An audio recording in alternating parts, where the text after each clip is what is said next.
প্রভুর এক বাক্য মথি তার 8 অধ্যায়, এখানে আমি বচন দেখবো 5, 6, 7, 8 এবং 10। এখানে বচন কি বলছে দেখবো। দেখো বলছে, আর তিনি কফরনাহুমে প্রবেশ করিলেন, একজন সদবতী তাহার নিকটে আসিয়া বিনতি পূর্বক কহিলেন, 6, হে প্রভু, আমার দাস গৃহে প্রক্ষাঘাতে পড়িয়াছে, ভয়ানক যাতনা পাইতেছে। 7, তিনি তাহাকে কহিলেন, আমি গিয়া তাহাকে সুস্থ করিব। আর সদবতী উত্তর করিলেন, হে প্রভু, আমি এমন যোগ্য নই যে আপনি আমার ছাদের নিচে আইছেন, কেবল বাক্য বলুন, তাহাতেই আমার দাস সুস্থ হইবে। আর 10 কি বলছে এখানে দেখো, 10 বলছে, 8 10 কি বলছে, এই কথা শুনিয়া যিশু আশ্চর্য জ্ঞান করিলেন। কে? প্রভু যিশু আশ্চর্য জ্ঞান করিলেন এবং যাহারা পশ্চাৎ পশ্চাৎ আসিতেছিল তাহাদিগকে কহিলেন, আমি তোমাদিগকে সত্য বলিতেছি, ইসরায়েলের মধ্যে কাহারও এত বড় বিশ্বাস দেখিতে পাই নাই। হালেলুয়া। এখানে যদি বিশ্বাসের কথা উঠে, আমি এখানে ছোট্ট করে একটু দেখবো। দানিয়েলের বচন, দানিয়েলের 3:16 লেখা আছে, শদ্রক, মৈশক ও আবেদনগো, এদের কথা লেখা আছে। একটা পজিশন যখন আসে, পরিস্থিতি কি, আমাদের রাজার মূর্তি যখন দাঁড়াবে, তোমাদেরকে মাথা নত করতে হবে। কিন্তু সেখানে এরা 3 জন পরমেশ্বরের সন্তানরা কি বলছে, আমি মাথা নত করবো না। তখন রাজা কি আজ্ঞা দিচ্ছে, ওদেরকে অগ্নিকুণ্ডে ফেলো। তারা কি বলছে, অগ্নিকুণ্ডে ফেলে দাও, আমার আগমনকারী ঈশ্বর আমাকে রক্ষা করবেন। এই অধ্যায় তোমরা পড়লে জানতে পারো, অধ্যায় পদ আমি তার জন্য তুলে দিয়েছি।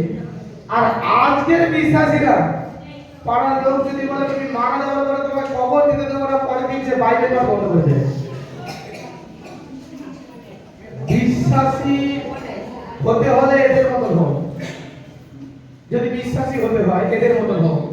বলছে আমাকে তুমি জীবন্ত অগ্নিকুণ্ডে ফেলে দাও, আমার কোনো পরোয়া নেই, আমার কোনো প্রয়োজন নেই, কিন্তু আমি যে ঈশ্বরের আরাধনা করি তিনি আমাকে উদ্ধার করলেন। আর তার বিশ্বাস অনুভূতি তাই হয়েছে। এখানে প্রত্যেকজন বিশ্বাসী, তোমরা প্রত্যেক জনের নিজের আয়ত্তে স্মরণ করো। যখন পাড়া প্রতিবাসীরা কিছু তোমাদেরকে বলে বা কোনো ছোট কথা বলে, তারা হয়তো জানেই না ঈশ্বরকে, তারা ঠিক করে বোঝে না ঈশ্বরকে। দেখো, মানুষ না জেনে যেটা বলে তার ক্ষমা হয়ে যায়। হালেলুয়া। তাই তারাও সেরকমই, তারা ঈশ্বরকে জানে না। তারা বলেছে, তাদের দোষ তোমরা না দাও, তাদের দোষ তোমরা না ধরো, যে আমার পাড়া প্রতিবাসী আমাকে নিন্দা করেছে, অর মুখ হয়ে যাক, অর মুখ হয়ে যাক। না, তারা না জেনে বলে, যেমন প্রভু কি শেখায়, হে বৃদ্ধ, এরা জানে না এরা কি করিতেছে। হালেলুয়া। আজ বিশ্বাসীরা সেই কথাতে শুনে যখনই বলে তোমাকে আর এখানে উল্টে দেওয়া হবে না, এই গ্রাম থেকে তোমাকে বহিষ্কার করে দেওয়া হবে, সে আস্তে আস্তে করে আবার কি করে বাইবেলকে বন্ধ করে রেখে দেয়। কিন্তু এখানে বচন বলছে, দেখো বাক্য বলছে, এই পদ অধ্যায় পাঠ করো, দেখো তাদেরকে অগ্নিকুণ্ডে ফেলে দেওয়া হয়েছে, পরমেশ্বরের আত্মা তাদেরকে সেখান থেকে জীবন্ত বের করে নিয়ে এসেছে। আজ কি তোমার বিশ্বাস সেরকমই আছে? আজ আমি যদি দেখি এখানে শতবতী, তার কাছে তো কোনো কিছুর অভাব নেই, লোকজন সব আছে, এবং প্রভু যিশু সেখানে বলছে, কি বলছে, প্রভু যিশু সাথে বলছে, দেখো তিনি তাকে বললেন, আমি গিয়ে তাকে সুস্থ করিব। প্রভু যিশু নিজে বলছে, আমি গিয়ে সুস্থ করব। শতবতী বলছে, হে ঈশ্বর, আমার এমন যোগ্যতা নেই আপনি আমার বাড়িতে আসবেন, আপনি এখান থেকেই বলুন, আমার বাড়ির লোক সুস্থ হয়ে যাবে। আর আজকের দিনে দাঁড়িয়ে যদি যাদব একটা ভবিষ্যৎবাণী এখানে করতে পারা হয়নি, কাছে এসে বলো, লেখে বলো। শতপথীর কোনো অভাব ছিল? শতপথীর কথা সবাই চলে। এখানে বচন বলছে, শতপথী উত্তর করলেন, হে প্রভু, আমি এমন যোগ্য নই যে আপনি আমার ছাদের নিচে আইছেন, বাক্য বলুন, তাহাতেই আমার দাস সুস্থ হইল। কারণ আমি যদি একজনকে বলি যাও, সে চলে যায়, আবার যদি বলি আসো, সে চলে আসে। সেখানে পরমেশ্বরের বাক্য। আজ আমি এখানে কেন ধরেছি যে বাক্য পাঠ করতে হবে, কি কারণে? কারণ পরমেশ্বর বাক্য দ্বারা আমাদেরকে অভিষিক্ত করে দিয়েছে। যদি তুমি বাইবেল পড়ো, তার বচনকে তুমি জানতে পারবে। বচন তোমাকে আগামী অভিষিক্ত করে দিয়ে গেছে। হালেলুয়া। তুমি মনে করছো তোমার কাছে পবিত্র আত্মা নেই, বাইবেল বলছে মনুষ্য সন্তান, তুমি যখন যিশুকে প্রভু বলে স্বীকার করে নিয়েছো, আমার স্বর্গদূত তোমার পাশে গিয়ে দাঁড়িয়েছে, শুধু তোমার আজ্ঞা চায়, তোমার পারমিশন চায়। আর তুমি যখনই বলবে পবিত্র আত্মা প্রভু যিশুর নামে আমার এই কাজ হয়ে যায়, তোমার জন্য তা হয়ে যাবে। কিন্তু বিশ্বাসী প্রার্থনা করতে জানে না, বিশ্বাসী পরমেশ্বরের কাছে ঠিকভাবে বিনতি করতে জানে না, শুধু বলে হে ঈশ্বর দয়া করো, হে ঈশ্বর দয়া করো। ঈশ্বর বলছে আমি তোমার উপরে ক্ষমতা দিয়েছি, তোমার মধ্যে যে শক্তি দিয়েছি, তুমি যা বলবে তোমার জন্য তা হবে যিশুর নামে, বলো আমেন। আর বাইবেল বলছে আমি তোমার জন্য চমৎকার করে দিয়েছি। আজকের বাক্যে লেখা আছে যে আমি তোমার সঙ্গে সঙ্গে আছি, তুমি ভয় করো না।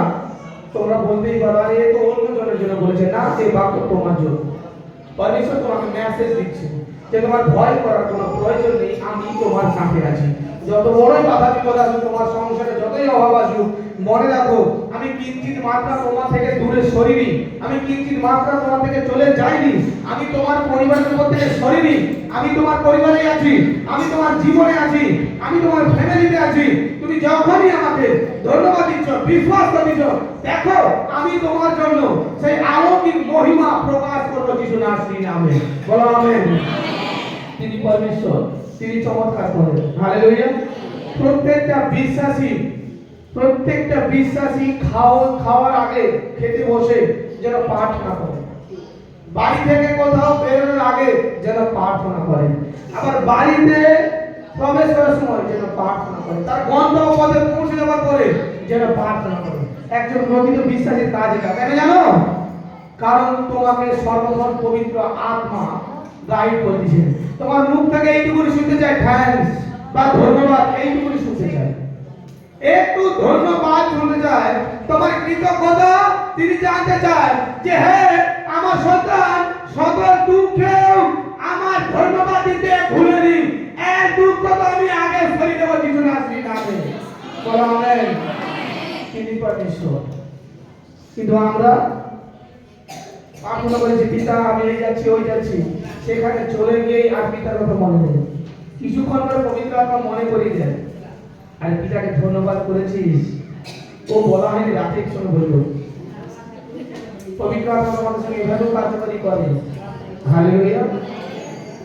পবিত্র আত্মা এভাবেও কথা বলে, খেতে বসার পরে কিছুটা খেয়ে নেবার পরে বাথরুমে করা হয়নি, এটা না করো, খেতে বসার আগে তুমি প্রার্থনা করো, মন দিয়ে প্রভুর কাছে প্রার্থনা করে পিতা সমস্ত খাদ্য তুমি আশীর্বাদ করো, তুমি জানো যে তুমি রান্না করেছো, প্রভুর বচন লেখা আছে যদি ধন্যবাদ পূর্বক সমস্ত আহার করো তা অতি উত্তম হবে, তাই তোমরা প্রার্থনা করো আর বিশ্বাস করো যে বচনে এই বাক্য লেখা আছে আমার জন্য এই দেশ। আমি কেন আজ প্রার্থনা করতে করতে তোমাদের সবার প্রার্থনা করে যোহন লিখিত সুসমাচারের 13 এবং 14 কথা আমি কেন দিয়েছি? কারণ ওখানে স্পষ্ট করে লেখা আছে আমার নামে যদি কিছু চাও, আর আমরা কার নামে চাইতেছি? সদা প্রভুর নামে, প্রভু যিশুর নামে চাইতেছি।